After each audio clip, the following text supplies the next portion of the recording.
tenemos muchas cosas a considerar, ¿sale? Bueno, Dentro de eso, bueno, mejor no.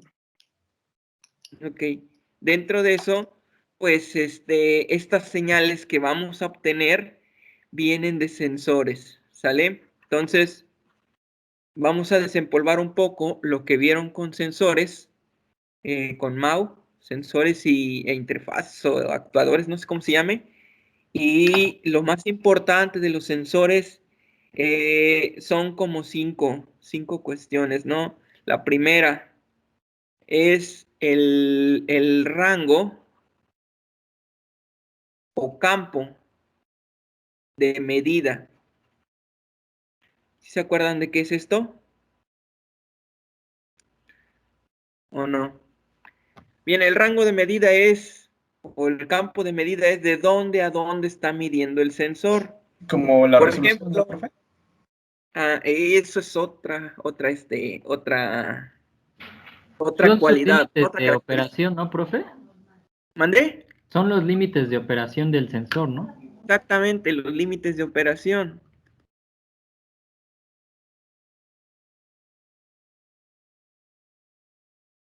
Los límites de operación. También tenemos, pues, su, su diferencia, ¿no? Que básicamente eso me da el alcance. El alcance, ¿sale? Que es la diferencia de los límites. Por poner un ejemplo rápido, ¿no? Yo tengo un sensor, el M35, que, por ejemplo, mide de -10 a 300 grados, ¿no? Entonces, el rango es de -10 a 300 grados. Y el alcance, pues es la diferencia, ¿sale? Si yo resto el límite superior menos el límite superior, tenemos que como alcance tiene 310 grados centígrados, ¿no? Porque el menos con menos se vuelve más. Tenemos igualmente resolución, tenemos precisión y tenemos la respuesta en frecuencia.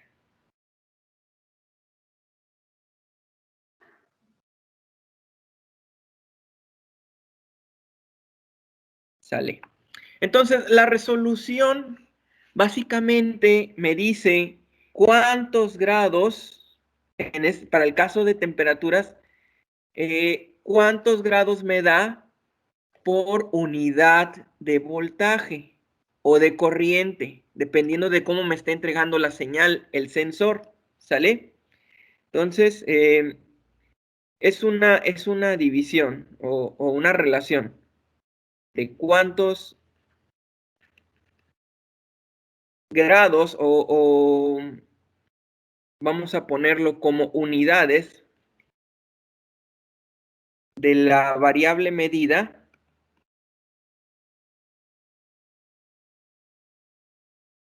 obviamente la variable física de que es, si es temperatura, presión, caudal, nivel, cualquier otra medida, grado, revolución por segundo, y aquí lo ponemos por unidad eléctrica. Dependiendo de cómo las dé, ¿no? Si me la da en corriente, si me la da en voltaje, etcétera. Esa es la resolución. ¿Ok? Por ejemplo, los ADCs y los DACs tienen resolución. Esa resolución me lo da el número de bits que tiene dichos módulos, ¿no? Por ejemplo, si tengo un ADC, aquí vamos a poner un ADC de, por ejemplo, 10 bits, que es el más común, ¿sale?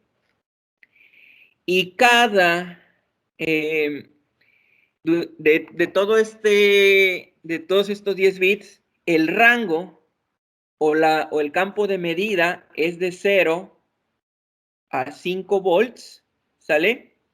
Entonces yo puedo obtener la resolución. Recuerden que el número de combinaciones que tengo a la hora de utilizar 10 bits es 2 a la 10, ¿sale? Combinaciones. Si yo las quiero ver como de 0 hasta un valor, pues sería 2 a la 10 menos 1, ¿ok? Y eso entre el alcance. Recuerden que el alcance es la diferencia, ¿no? Entonces sería 5 menos 0, serían 5. Y esta sería la resolución del ADC. Vamos a ponerlo de otro color. La resolución del ADC. 2 a la 10 menos 1, que creo es 1023. Aquí lo vamos a poner entre 5. Esa sería la resolución de mi ADC. Y eso me está diciendo, pues cuántos, ¿no? Cuántos, en este caso, bits, es la variable medida por unidad eléctrica, que son 5 volts. Bien, ahora, para la precisión es cuánto difiere del valor real, ¿sale? Por ejemplo, que yo quisiera medir, seguimos en la temperatura, ¿no? Que yo quisiera medir una caldera que me está arrojando realmente 37 grados, ¿sale? Y con mi sensor yo obtenga 37.002, ¿sale? Entonces, ¿cuál sería la precisión? La precisión es la diferencia del valor real menos el valor medido, valor absoluto, ¿sale? Y luego eso es dividido entre el valor real. Dicho de otra manera, sería 37 menos 37.002, valor absoluto, entre 37, ¿sale? Y todo eso lo vamos a multiplicar por 100, ¿sale? Para que me dé el porcentaje de precisión. Entonces, fíjense que aquí el porcentaje me va a dar muy poco, ¿no? Por lo tanto, aquí básicamente me está dando el porcentaje de inexactitud, ¿sale? Entonces aquí me va a dar, por ejemplo, el 2% o el 1%, ¿no? Esta sería la precisión. Es muy parecido, no es lo mismo, es muy parecido a la banda de tolerancia de las resistencias, ¿sale? Recuerden que las resistencias me dan una banda, la última banda de tolerancia y me dice que esta resistencia es más menos el 5% o más menos el 10%. ¿Qué quiere decir? Que si yo pido una resistencia de 1 kilo ohm, si tiene la banda del 10%, pues esa resistencia tanto puede valer como 990 ohms o como 1010 ohms, ¿sale? Eso sería como asociarlo, ¿no? Pero no es lo mismo. Fíjense que en los sensores, a diferencia de las resistencias o de cualquier otro elemento, es el error de la medida. Y en las resistencias o elementos eléctricos es como el error de fabricación. Pues intentamos hacer ese valor, pero pues, más o menos tenemos eso, ¿sale? Entonces, la precisión, pues juega un pequeño papel en la parte de la medida. ¿Por qué? Porque a veces no tenemos el valor exacto y dependiendo de la precisión del sensor, vamos a lograr tener básicamente procesos o niveles deseados de una variable. Y hay más, ¿no? Estos son los más importantes. También está la incertidumbre, que es prácticamente algo similar a la precisión de qué tanto podría cambiar si cambio la medida, la exactitud, eso ya se los dije, ¿no? Que es el cuánto le falta, ¿no? Para que llegue al valor real. También la histéresis, Eso ya me imagino, ¿no? Que ya lo vieron bien a detalle en las clases de sensores. Y está este último, que es el de la respuesta en frecuencia, ¿ok? Entonces, hay una pregunta aquí. ¿Cuál es la diferencia entre la respuesta en frecuencia y el espectro de frecuencia? ¿Sale? ¿Cuál es la diferencia? ¿Qué es lo que analizamos las clases pasadas? Lo que analizamos las clases pasadas era el espectro de frecuencia de una señal, ¿sale? Y entonces, ¿qué es la respuesta en frecuencia? La respuesta en frecuencia es cómo empieza a variar un sistema o sensor o un dispositivo a medida que yo voy cambiándole la frecuencia, ¿sale? Yo tengo un dispositivo, un sistema, un proceso, ¿sale? Y yo le incido una señal sinusoidal, ¿sale? Y entonces, pues va a responder a esa señal sinusoidal de diferente manera. Por ejemplo, puede responder, ¿sale? Ampliando o amplificando dicha señal. Entonces, esa sería la respuesta en frecuencia. Dependiendo de qué señal o con qué frecuencia le meto la señal sinusoidal, pues yo voy a tener una amplitud diferente y un ángulo de desfasamiento diferente. O sea, esa es la respuesta en frecuencia. Y bueno, esto a fin de cuentas está ligado al espectro de frecuencias, ¿sale? O lo podemos interpretar. Nada más que cuando hablamos de respuesta en frecuencia, estamos en el dominio de la S o de la plus, ¿sale? ¿Por qué? Porque los sistemas o procesos se analizan con la plus. Y cuando estamos del lado del espectro en frecuencia, pues ya vimos que nuestro dominio es la frecuencia. Entonces, para asociarlo al espectro, recuerden que la S se compone de una parte real, la S es compleja, tiene una parte real, más una parte imaginaria. Entonces, esta respuesta en frecuencia, lo único que vamos a hacer es que vamos a despreciar la parte real, ¿no? Y entonces nosotros veríamos o tenderíamos S a omega J. Bien, entonces, lejos de que tengamos únicamente respuesta en frecuencia para sensores o para sistemas, procesos, esto de la respuesta en frecuencia se aplica en todo, en toda la vida. Que ustedes me digan, un perro, el perro tiene respuesta en frecuencia, un árbol, lo que sea, una situación económica.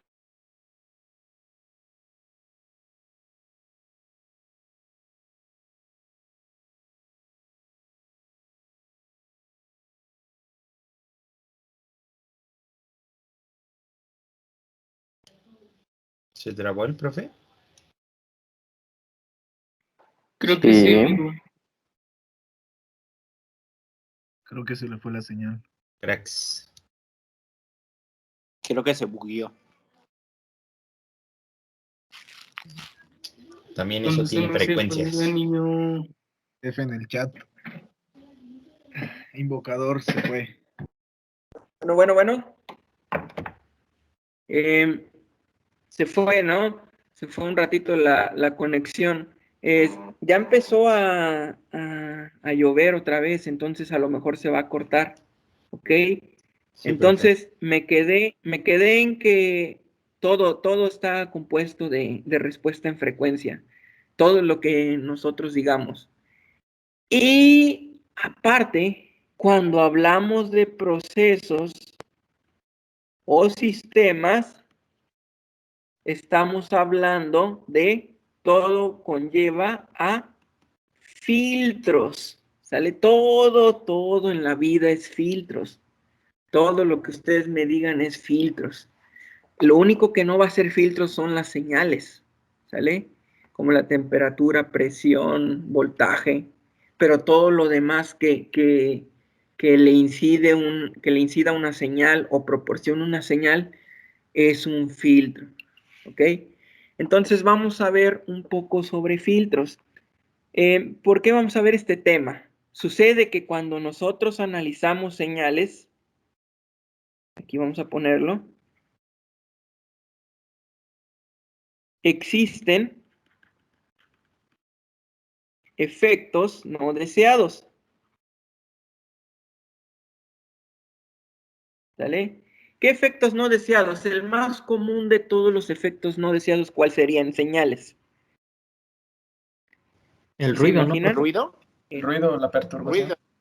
Ruido, exactamente. El ruido es lo que nos empieza a dañar toda nuestra estructura, llámese de control, toda nuestra estructura de conexiones, nuestro proceso, todo es afectado por el ruido. Es lo más feo que nosotros podamos tener. Entonces, siempre, pues vamos a tratar de quitarlo, ¿sale? Siempre. Y generalmente el ruido está asociado, como es una señal, está asociado a un espectro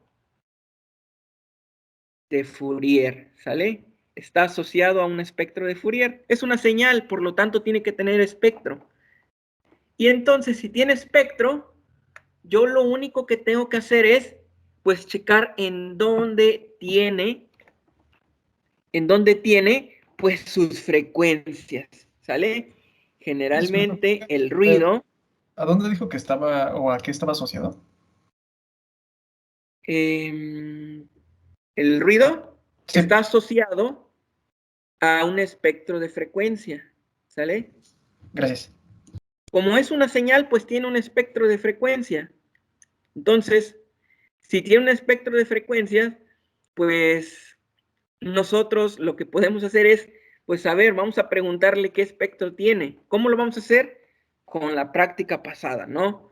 Checamos su ruido, checamos la señal que tenga ruido, le hacemos la transformada de Fourier y ahí podemos visualizar qué frecuencias tiene. Entonces el ruido está asociado a frecuencias altas. Frecuencias altas. Ese es el más común. Pero hay ruidos feos, ¿no? Que tienen todas las frecuencias del mundo. Entonces, esos son los ruidos más difíciles. Y curiosamente es el que con el que vamos a trabajar, ¿no? Porque si podemos vencer ese ruido, también podríamos de cierta manera vencer todos. Entonces, vamos a poner un ejemplo con las señales, ¿no? Un poquito, vamos a, que yo creo que esta va a ser la última clase referente a Fourier, ¿sale? Ya de aquí en adelante vamos a hacer todo Laplace, pero desde el punto de vista de la frecuencia. Bien, tenemos una señal de la que ustedes gusten, ¿no? Puede ser de temperatura, de fluido, de lo que ustedes quieran. Y si tenemos esa señal, yo ya sé cómo calcular su espectro, ¿sale? ¿Cómo lo hacemos? Con la transformada de Fourier. Y nosotros vamos a tener algo así de espectro, ¿no? Recuerden, aquí sería su frecuencia, su rango de frecuencias, ¿sale? O su ancho de banda sería de 0 a omega. Y como es espejo, en la parte imaginaria, tenemos a menos omega. Eso ya lo sabemos. Así quedaría su espectro. Ahora, nunca vamos a tener estas señales por más que queramos. Todo sensor tiene asociado un ruido ahí que lo esté afectando. Todo. Entonces, no vamos a tener así. A lo mejor vamos a tener algo más feo, como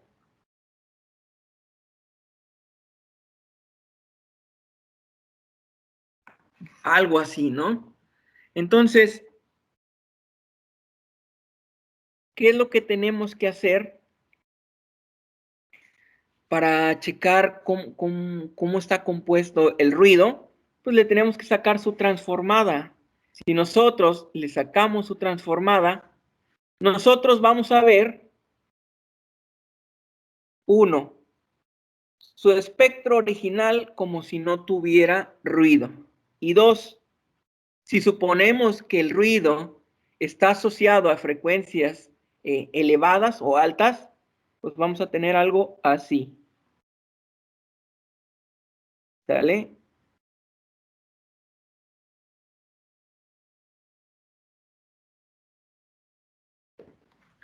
Ok. Entonces, nosotros pudiéramos ver rápidamente que el espectro de frecuencia se divide en 2. La primera, aquí se encuentra la señal, ¿sale? Y segunda, tenemos un comportamiento no deseado que claramente me lo dice el espectro de Fourier. Por eso la transformada de Fourier es muy importante, porque me está diciendo, a ver, a partir de esta frecuencia tienes este comportamiento. ¿Te gustaría tenerlo? ¿Sí o no? Así de sencillo. ¿Sale? Así lo tenemos. Entonces,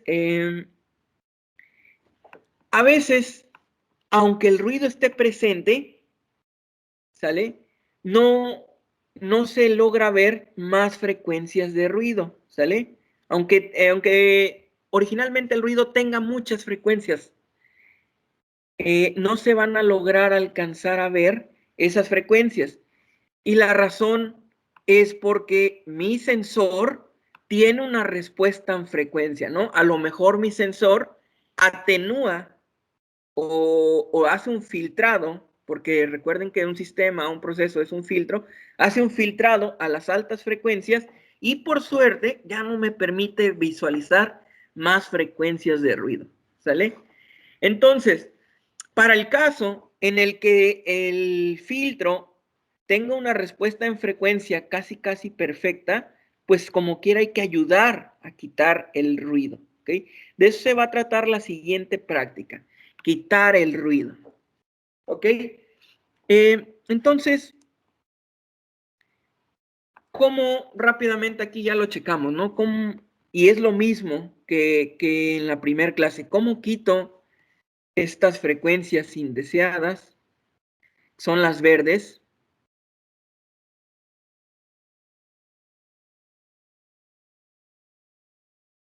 Quiero quitar las frecuencias o el comportamiento de altas frecuencias. ¿Cómo lo quito? Y nada más dejo el puro espectro que está encerrado en azul.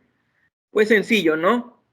Hago aparte otro filtro, ¿vale? Y entonces ya vamos a empezar un poco con el acondicionamiento de señales. Entonces necesito aquí un filtro y precisamente un filtro pasabajas, ¿sale? Necesito pasar las frecuencias bajas, las demás no me van a interesar. Entonces, ¿cómo se ven los filtros si vamos a estar analizando la transformada de Laplace? Entonces, vamos a hacer aquí ya un punto y aparte. Ya todo esto de Fourier ya va a quedar atrás, ¿ok? Ya sabemos lo suficiente, ¿no? ¿Qué sabemos? Ya sabemos que una señal está asociada a un espectro, ya sabemos cómo calcularlo, qué pasa cuando se muestrea la señal, eh, cómo interpretar, ¿no? También el espectro, cómo igual saber a qué frecuencia se tiene que mostrar. Y también, si yo quiero observar el espectro de manera digital, pues yo también ya puedo saber de qué tamaño necesito nuestro vector. Entonces ya sabemos lo suficiente de transformada de Fourier de manera empírica, ¿no? Todavía no, o al menos nunca vimos nada de la parte matemática. Pero pues ya con eso, ¿no? Con lo cualitativo nos damos por bien servidos. Ahora vamos a entrar con la respuesta en frecuencia. ¿Sale? Aquí vamos a ver este tema, respuesta en frecuencia, que me imagino, estoy casi seguro, que con el profesor Chaires ya lo vieron. O no sé si lo hayan visto. Yo creo que sí, que estoy casi seguro que en control los que llevaron con Chaires ya lo vieron. Los que Ya no se llevaron lo con dominamos, Chaires. profe. ¿Mande? Sí, ¿no? Ya lo dominan. Ya lo dominamos. Perfecto. Entonces ya le damos una pasadita rápida y nos dedicamos a hacer filtros, ¿sale? Por ejemplo, ¿cuál sería su respuesta en frecuencia de esta función de transferencia? Solamente vamos a observar la amplitud. El ángulo de desfasamiento de momento no nos interesa, ¿sale? Nada más la pura amplitud. ¿Sale? Y bueno, quedaría de la siguiente manera. Si aquí es 0 decibeles a la frecuencia igual a 2, decaería 20 decibeles por década, ¿sí o no? Sí. Entonces, fíjense, este sistema, pues es esta función de transferencia de primer orden es un filtro pasabajas. Vean que la frecuencia, al menos en decibeles, cuando tenemos 0 decibeles se traduce en amplitud 1, porque recuerden que si yo saco el logaritmo de 1, me da 0. Entonces, esto véanlo como 1, como si pasara bien, porque una señal multiplicada por 1 pasa bien, es como si fuera la misma señal. Y después de la frecuencia 2, ya viene decayendo, ¿ok? Básicamente, sí deja pasar las siguientes frecuencias, pero ya con amplitudes pequeñas, ¿sale? Esto es lo que sucede, ¿no? Sí va dejando pasar, pero ya no tan considerablemente. Ya Si se va volviéramos a ver, si volviéramos a ver el espectro de acá, pues veríamos que el filtro sería así. Queremos ahí y aún así dejaría pasar un poquito de señales, ¿ok? ¿Se está lagueando? Poco. No, profe. Ok. Entonces, sí, ya está lloviendo, entonces se va a retardar horrible. Espero que ya para cuando termine la clase, pues ya se venga el efecto feo. Pero bueno, el filtro, pues dejaría pasar, aunque sea un poquito, ¿no? Pero al fin y al cabo, dejaría pasar. Si nosotros viéramos la señal,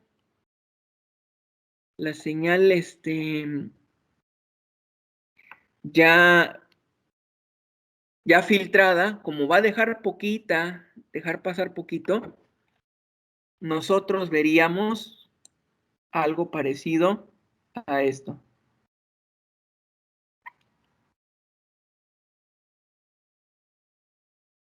¿Sale? Entonces, como conclusión, está muy difícil, muy difícil eliminar el ruido por completo. ¿Sale? Si yo quisiera eliminar el ruido por completo, tendría que encontrar una frecuencia.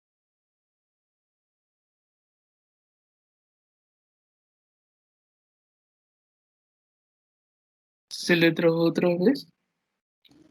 Un Sí. invocador ha abandonado la partida. Creo que sí. Se fue.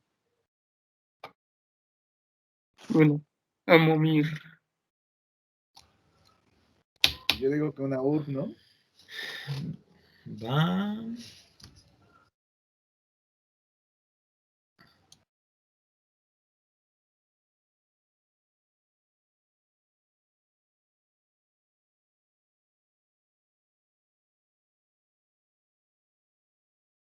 Bueno, Listo, profe. ¿ya? ¿Listo? Ok, entonces, una alternativa sería, pues, en vez de yo hacer el filtro rojo que tenemos acá, pues yo hago el filtro un poquito más pequeño, ¿sale? Para ya no incluir las frecuencias de ruido. Pero al hacer eso, lo que tendríamos sería que yo estoy quitando un poco al espectro natural de la señal, traduciéndose en la siguiente evolución de la señal ya filtrada, ¿ok?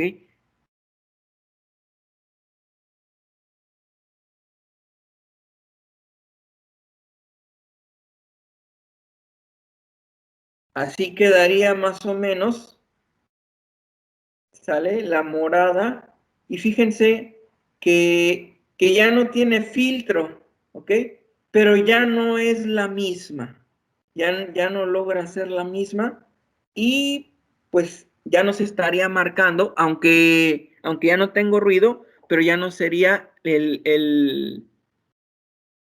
vamos, el valor real, ¿sale? Se haría un poquito más pequeño o tardaría más en llegar al valor real, y entonces nos marcaría, si lo queremos hacer un control realimentado, pues ahí tendríamos un poco de errores, ¿no? Incluso se podría inestabilizar el sistema al hacer un filtro muy, muy bueno, tan bueno que nos quite pues parte de nuestro espectro de la señal. Entonces, eso lo vamos a ver un poco en la práctica. El qué tanto le pongo un filtro, ¿sale? ¿Cuál es la amplitud, perdón, cuál es la frecuencia de corte que a mí me va a convenir ponerle, ¿no? Independientemente de si logro o no eliminar el ruido por completo, ¿cuál me conviene? Eso lo vamos a checar en la siguiente práctica, ¿no? Entonces, para cuando tenemos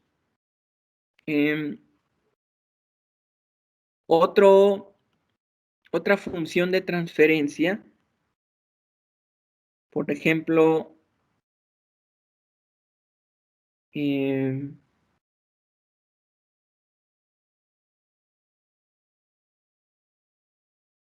algo así,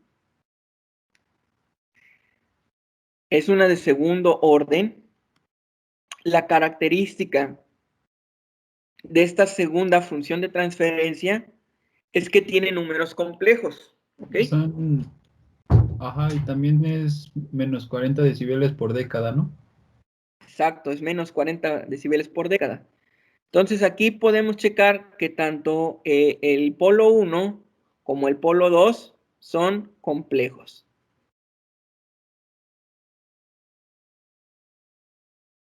Eso significa que mi sistema o que mi respuesta en frecuencia de este sistema va a decaer no 20, sino 40 decibeles por década. Nada más que cuando tenemos complejos, sucede un efecto como que a veces no deseado, a veces sí deseado, que era el efecto que vimos en la práctica pasada. Cuando tenemos complejos, sucede un efecto llamado resonancia.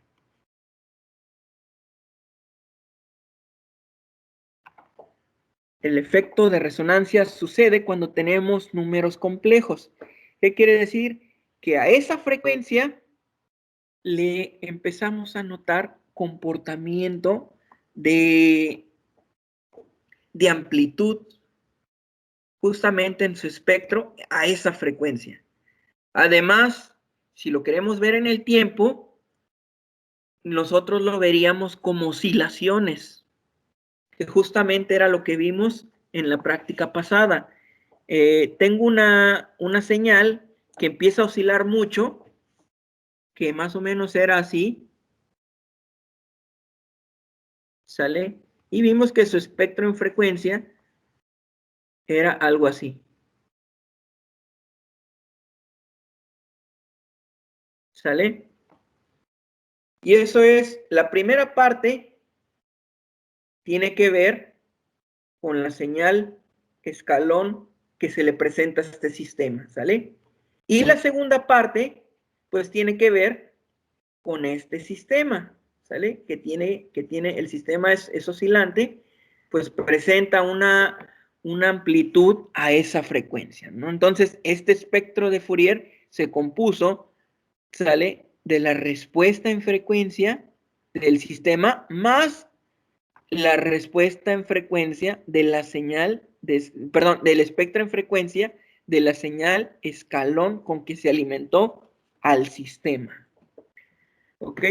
Eso sería el último efecto que tuvimos en la práctica. Bien, ahora, si yo estoy trabajando con sistemas digitales, porque la pandemia me está obligando a aquello, ¿cómo hago un filtro digital? ¿Eso sí ya lo saben hacerlo o no? Con ecuaciones en diferencias. No, Sí, ¿no? no, acuérdense Profe, que no lo ¿me pudimos podría hacer. repetir cuál fue la pregunta? Sí. ¿Cómo hago un filtro digital? Pues, por ejemplo, podremos hacer varias cosas. Una, por ejemplo, hay algunas add-ons que nos permiten para sintonizarlo directamente, por ejemplo, en MATLAB. Y otra podría ser que encontremos el equivalente analógico y a partir de él sacar el equivalente digital. Muy bien. Equivalente analógico. ¿Sale? Ese es el más importante ahorita. La razón es porque yo cuando analizo respuesta en frecuencia, lo hago en analógico. Sí existen métodos, pero están muy, muy feos para analizar respuesta en frecuencia de sistemas digitales. Entonces, lo que se hace es analizarlo en analógico, y ya que tengo bien analizado, bien construida mi función de transferencia en analógico, pues pasarlo, el equivalente, como dice Saúl, a la parte digital, ¿sale? Equivalente analógico digital. Eso es lo que se hace. Por ejemplo, para obtener el equivalente digital de la función G1, ¿cómo se hace? ¿Cómo obtendría G1 de Z? ¿Sí se acuerdan o ya no?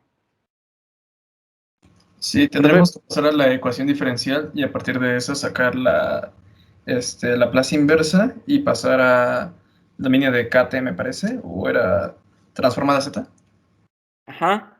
Pero Y hay algo, un poquito, hay otra cosa más a considerar, ¿ok? No necesitamos ahora encontrar su ecuación diferencial, ¿sale? Lo que necesitamos encontrar es esta función de transferencia, ¿cómo la vería en el tiempo? ¿Sale? ¿Cómo hago eso? Pues calculo su transformada inversa, ¿ok? Pero ahora estamos, cuando pasamos a digital, recuerden que yo voy a tener señales muestreadas, ¿sale? Señales muestreadas. Esto yo no se lo puedo meter a un sistema, ¿sale? Es decir, ya hice el filtro digital, pues estos valores no se los puedo meter al sistema, que sería el sensor, ¿sale? O de la salida del sensor a mi sistema de control. ¿Por qué? Pues no va a hacer nada. Si yo le meto un punto y le quito los demás valores, pues básicamente no va a hacer nada. Es como si ustedes pusieran esto a un motor, ¿no? Le ponen 3 volts y se lo quitan al instante. Le ponen 10 volts y se lo quitan al instante. Pues básicamente ni siquiera le va a dar tiempo de arrancar. Entonces, ¿qué es lo que hacemos cuando tenemos muestras o cuando tenemos valores discretos? Lo retienes. Lo tenemos que retener, exactamente. ¿Sale? Lo tenemos que retener. ¿Y qué consecuencia hay de retenerlo? Que ya no es la misma. Esta es una. Matemáticamente, ¿cuál es Te el pierdes efecto? datos, ¿no? O sea, ya se vuelve, ya no es tan exacta. No, ajá, bueno, eso es lo cualitativo. Pero lo cuantitativo, matemáticamente, ¿cuál es el efecto? Que hay que considerar una función de transferencia más. Esa Ah, función de sí, transferencia más, el retenedor de orden cero, ¿no? exactamente, el retenedor de orden cero. ¿Y cuál es la función del retenedor de orden cero? La función de transferencia del retenedor de orden cero es 1 menos un retardo e a la menos tiempo de muestreo S entre S. ¿Sale? Hay que considerar aparte esta función de transferencia. Si no, yo no puedo hacer el equivalente digital. ¿Sale? Va a ser imposible. Voy a tener un equivalente, pero no va a corresponder, al menos no va a corresponder a meterle ese equivalente a mi sistema, ¿no? Porque en ese caso solamente le estaría metiendo puntos. Yo le quiero meter tal cual una señal analógica, aunque tenga discontinuidades, pero al fin y al cabo es analógica. Entonces, Sí, que necesitamos considerar esto. Mande. tenemos que acoplar las funciones, ¿no? La del retenedor de orden cero, la función de transferencia, y ahora sí sobre esa calcular ya la transformada a Z.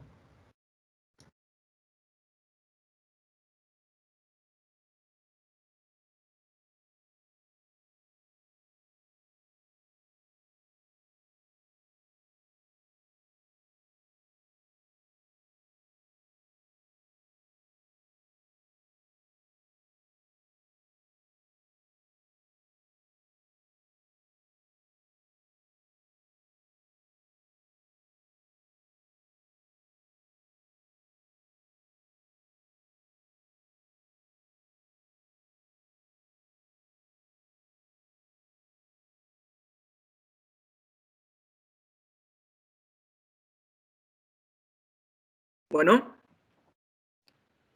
Bueno. Hola, profe. ¿Ya? Ya está recio la lluvia, entonces en cualquier momento ya me va a sacar, ¿no? A cada ratito. Entonces, bueno, lo bueno es que ya se va a acabar. Entonces, lo que les digo, ¿no? Todo esto se traduce matemáticamente a la multiplicación de 1 menos z a la menos 1 por la transformada z de G1 de S entre S.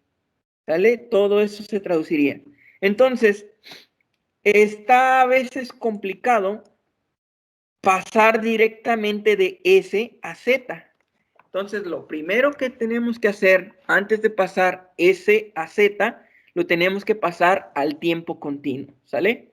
Entonces, Es decir, discretizado, ¿no? yo lo que hago con mis alumnos es, primeramente, transformarlo inversamente en Laplace.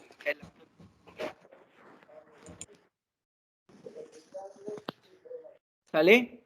Primeramente lo destransformo. Al destransformarlo, lo tengo en el dominio T. ¿Sale? En el dominio T, que T es continuo. ¿Sale? Entonces, después de tenerlo continuo, yo lo paso a discreto. ¿Cómo lo paso a discreto? Ya lo checamos la clase pasada. ¿Sale? Es agarrar todo esto y decir que T tiende a ¿cuánto? KT, ¿no? KTM. Ajá. ¿Sale? Es así como yo, o como mis alumnos calculan la función de transferencia discreta. Lo primero es transformarlo inversamente, ya tengo en el dominio del tiempo, ahora sí, pasarlo al dominio KTM, ¿sale? Que es el tiempo discreto. Y ya después, pues hacer un poco de álgebra y hacer la multiplicación con 1 menos z a la menos 1, ¿ok? Ya teniendo la transformada z del tiempo discreto. Por tiempo, pues ya no vamos a hacer ejemplos, ¿no? Se supone que esto ya lo vimos en control digital. Y yo sé que Chaires, pues se los enseñó a la perfección. Entonces, ya no va a haber necesidad de retomar esto, ¿ok? Entonces, creo que en MATLAB hay una función que ya hace todo esto, que se llama C2D, ¿vale? O Continuous to Discrete, en el cual le tenemos que poner la función de transferencia en S, ¿vale? Coma el tiempo de muestreo. Y ya rápido nos calcula la función de transferencia discreta. Falta Esto agregar sería... el retenedor, profe. ¿Mande? Después del tiempo de muestreo, falta agregar el retenedor 0 o el toasting. No, con esta función ya lo da por supuesto hacer eso. Eso es lo bonito. Hay unos que lo ponen, ¿no? Pero ya no hay necesidad. Ya lo hace directo. Dentro de las especificaciones de esta función te está diciendo, te lo entrego, pero ya considerando el retenedor de orden 0. ¿Sale? Ah, no, sí, me refiero a que en el comando también tenías que poner el Z o 0. Bueno, Z o H. No, o sea, te digo que Es que que se ya no puede hay de las dos necesidad. formas, ¿no? Ajá, o sea, eso ya está por demás. Haz de cuenta que es su proceso por default, ¿sale? Hacerlo del retenedor de orden 0. O sea, si tú ya quieres calcularla para el retenedor de orden 1 o retenedor de orden 0, perdón, de orden 2 o polinomial, y ahí tú te le tienes que especificar, ¿no? Voy a utilizar este retenedor. Pero si tú no se lo especificas, entiende que estás utilizando el retenedor de orden 0. ¿Ok? Entonces, vamos a hacer eso. Y ya que tenemos el G de Z, ¿sale? El G de Z, que vamos a suponer que tenemos algo parecido a 0.123, no sé, por ejemplo, entre Z menos 0.987, es un ejemplísimo nada más. ¿Cómo programo una función de transferencia en Z? ¿Vale? Porque esto lo tenemos que pasar a Z, perdón, a programación. ¿Cómo lo hacemos? Sí lo saben hacer, ¿no? O de esto, Sí, lo profe, ahí es mostramos. donde entra lo de las ecuaciones en diferencias, ¿no? O sea, aquí ya lo tenemos que programar. Ajá, ¿Sí? de eso tendremos que hacer el despeje y encontrar los valores y regresarlo, por ejemplo, al dominio de KT, me parece. Sí, claro, tener esto, ¿no? Tener esto en mente, que la función de transferencia en Z es la relación que hay de la salida a la entrada, pero en Z, ¿sale? Y bueno, cuando estamos trabajando con LabVIEW, fíjense que ya tenemos bloquecitos entre Z o bloquecitos de retardo. Entonces ya no hay como mucha necesidad de hacer más cosas, ¿no? Por ejemplo, aquí sería y de Z por Z menos 0.987 y de Z igual a 0.123 U de Z, ¿ok? Entonces, fíjense que aquí el Y de Z, pues tiene un Z aquí que significa un adelanto. Nosotros vimos retardos, ¿ok? Este tiene un adelanto. Rápidamente, aquí yo despejo Z, Y de Z, y tenemos ahora 0.987 y de z. Este es el ejemplo, ¿no? Más 0.123 u de z. ¿Ok? ¿Cómo lo veríamos? Lo veríamos como esta señal, véanlo como señales, ¿no? Y fíjense que esta señal, que se llama z, y de z, se compone de la suma, ¿ya vieron? De la Profe, suma. perdón por interrumpirlo. Sí. Mi profe ya me está marcando para la siguiente clase, Ah, sí. Entonces lo dejamos, ¿no? ¿vale? Bueno. Perdóneme. Vale, gracias, disculpa. No, sí. Usted no pasa nada. Lo checamos la clase pasada. Nos vemos. Más bien